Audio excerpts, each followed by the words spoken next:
সুপ্রিয় দর্শক শ্রোতা, আসসালামু আলাইকুম। ডক্টর মোহাম্মদ ইউনূসের নিউ ইয়র্ক সফরে রাজনৈতিক দলের নেতৃবৃন্দদের কেন নেওয়া হচ্ছে, কেনই বা তারা যাচ্ছেন?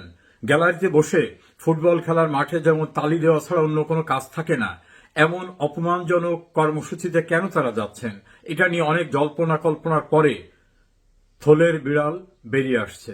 আসল রহস্য নিয়ে আপনাদের সঙ্গে কথা বলতে চাচ্ছি। যে যেখানে আছেন ভালো থাকবেন। নিউ ইয়র্কের একটা দায়িত্বশীল সূত্র গণমাধ্যম থেকে জানানো হয়েছে, নিউ ইয়র্কে জাতিসংঘের অধিবেশনে ডক্টর মোহাম্মদ ইউনূস, বিএনপি, জামাত ইসলাম এবং এনসিপির নেতৃবৃন্দদের নেওয়ার আসল রহস্য জাতিসংঘের অধিবেশন কক্ষে তাদের বসিয়ে রেখে অধিবেশন দেখানো মুখ্য না। মুখ্য হচ্ছে তারা যে নিজেরা বিরোধে লিপ্ত হয়েছে, এই বিরোধ নিষ্পত্তি করার জন্য দেশে এই সকল রাজনৈতিক দলের নেতৃবৃন্দদেরকে ডক্টর ইউনূসের অফিসে অথবা তার বাসভবনে ডাকাডাকি হলে অন্যদেরও প্রশ্ন উঠবে যে আমাদের কেন নয়।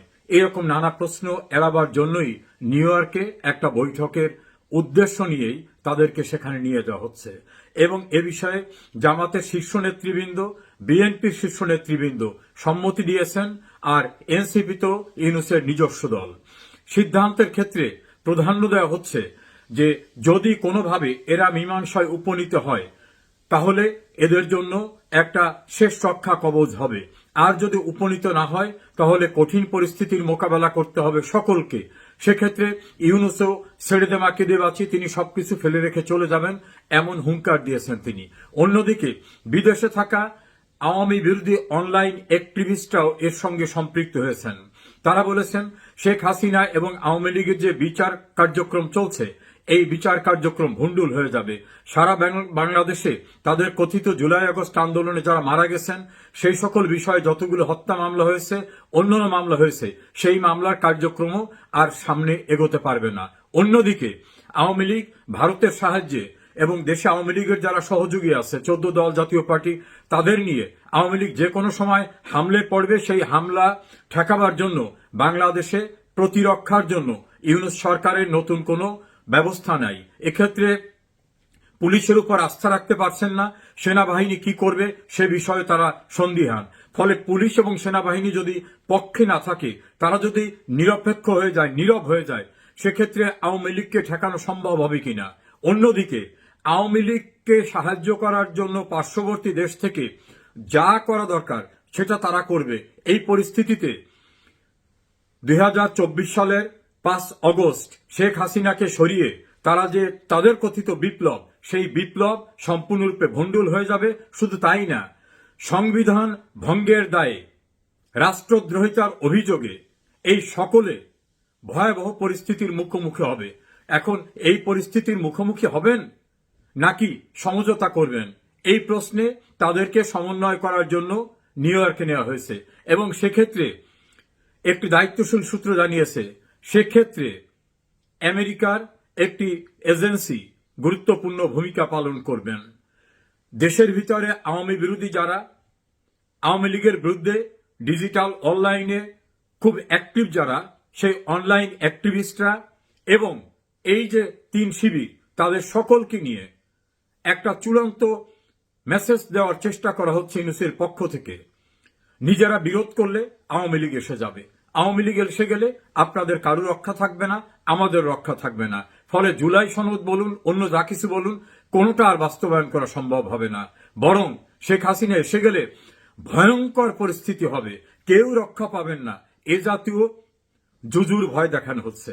এই ভয়ে তারা একে অপরকে মোটামুটি ছাড় দিয়ে বৃহত্তর স্বার্থে আওয়ামী বিরোধী ঐক্যটা কিভাবে ধরে রাখা যায়, নির্বাচন করা, অন্যান্য বিষয়গুলো সারা, এইগুলি তাদেরকে বোঝানো হচ্ছে।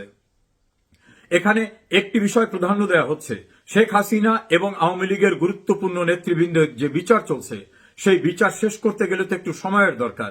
সেই সময়টা this way that way allow করতে হবে।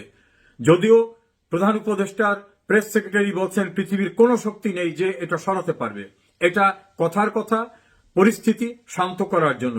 কিন্তু প্রধান উপদেষ্টা এবং তার কিচেন ক্যাবিনেটের ডিসিশন হচ্ছে শেখ হাসিনার বিচার চূড়ান্ত না হওয়া পর্যন্ত নির্বাচন করা কোনোভাবেই বুদ্ধিমানের কাজ হবে না, সবার জন্য বিপদ হয়ে যাবে। বিএনপি দ্রুত নির্বাচনের পক্ষে হলেও এই প্রশ্নে বিএনপি নাকি কিছুটা নমনীয় হয়েছে। সেক্ষেত্রে কিভাবে কি করা যায়? অন্যদিকে এনসিপি এবং গণ অধিকার পরিষদ তারা একীভূত হওয়ার যে প্রক্রিয়া সেটাকে এগিয়ে নেওয়া, দেশের কিছু কিছু এলাকায় তাদের শক্তিশালী সাংগঠনিক কাঠামো তৈরি করা, জামাত ইসলামীর কিছু প্রস্তুতি বাকি আছে সেই প্রস্তুতি সম্পন্ন করা, সবকিছু মিলে বিএনপি ছাড়া অন্য যে গ্রুপটা রয়েছে আওয়ামী বিরোধী, তারা সময়ের আশা করছেন যে কোনো মূল্যে তারা সময় পাবেন, প্রয়োজনে তারা রাজপথ গরম করবেন। তখন ইউনূসের বলার সুযোগ হবে অস্থির পরিস্থিতিতে নির্বাচন করার মতো পরিবেশ নাই। এ সকল বিষয় নিয়ে নিউ ইয়র্কে খুবই গোপনীয়তার সঙ্গে বৈঠকের আয়োজন রয়েছে, যাদেরকে নিউ ইয়র্ক নিয়ে যাওয়া হয়েছে এবং কেউ কেউ নিউ ইয়র্ক থেকে বা অন্যান্য দেশ থেকে এসেও ওখানে অংশগ্রহণ করবেন। জানা গেছে শেখ হাসিনা বা আওয়ামী বিরোধী অনলাইন অ্যাক্টিভিস্টরা বিভিন্ন দেশ থেকে নিউ ইয়র্কে আসছেন, তারাও খুবই গোপনে অতি সন্তর্পণে এই বৈঠকে অংশগ্রহণ করবেন এবং তারা বলবেন যে যদি তাদের সহযোগিতা তাদের পরামর্শ নেওয়া না হয় তাহলে তারা রিভোল্ট করবে, রিভোল্ট করে যা করা দরকার সেটা করবে। তখন কিন্তু এরা অনেকেই টিকতে পারবে না।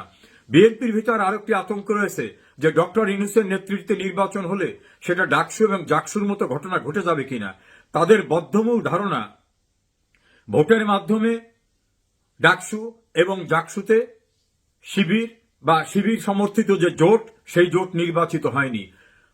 এটা একটা মেটিকুলাস ডিজাইন করে বাক্স আগেই বোঝাই করে রাখা হয়েছে, কাউন্ট সেন্টারে নেওয়ার আগেই বাক্স পরিবর্তন হয়ে গেছে।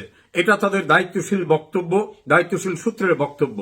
যারা প্রার্থী হয়েছিলেন ছাত্রদল থেকে তারা প্রচন্ডভাবে ক্ষুব্ধ যে আমরা একটা বিক্ষোভ করলে আমরা যদি সামনে আনতে বলতাম তাহলে অনেক কিছু পাল্টে যেতে পারত, কিন্তু দলের পক্ষ থেকে এই মুহূর্তে এটা নিয়ে বড় ধরনের কোনো কনফিউশন কেউ যে যেতে রাজি না হয় তারা হতাশ হয়ে পড়েছে। ফলে ছাত্রদল কার্যত একেবারে মুখ থুবড়ে পড়েছে। অন্যদিকে যারা জামাত শিবিরের বিরুদ্ধে খুব সোচ্চার হয়ে কথা বলেছিলেন বিএনপির ভিতরে, তারাও এখন অনেকটা কোণঠাসা অবস্থায় পড়ে গেছে। এই পরিস্থিতিতে নিউ ইয়র্কে বৈঠক হবে, সেই বৈঠকই আলটিমেট সিদ্ধান্ত হবে বাংলাদেশে আওয়ামী লীগকে ঠেকাবার জন্য। মুক্তিযুদ্ধের পক্ষের আওয়ামী লীগের অ্যালায়েন্স, জাতীয় পার্টি সহ অন্যদেরকে ঠেকাবার জন্য কি নতুন ফর্মুলা বের করা যায় সেটা নিয়েই হবে মুখ্য আলোচনা। অপেক্ষা করুন, আমি অবশ্যই আপনাদের আপডেট জানাবার চেষ্টা করব। আমার আজকের এই তথ্যটি নিউ ইয়র্কে কর্মরত একাধিক গণমাধ্যম কর্মী, রাজনৈতিক বিশ্লেষকরা যারা খুব নিবিড়ভাবে পর্যবেক্ষণ করে থাকেন এজাইতো ক্রাইসিস, এমনকি যারা মার্কিন বিভিন্ন ঘনিষ্ঠ এজেন্সির সঙ্গে নানাভাবে কাজ করে থাকেন, তাদের দেওয়া তথ্যের উপত্যের ভিত্তিতে। প্রিয় দর্শক, আওয়ামী লীগ ঠেকাও এই প্রশ্নে এখন জুজুর ভয় এমন আকার ধারণ করেছে যে সমঝোতা করে হলেও আওয়ামী লীগকে বাদ দিয়ে নির্বাচন করার প্রক্রিয়ায় আওয়ামী বিরোধী জোটকে যেতে হবে। এটাই আওয়ামী বিরোধী পক্ষের যারা বুদ্ধিজীবী তাদের ধারণা। যে যেখানে আছেন ভালো থাকবেন।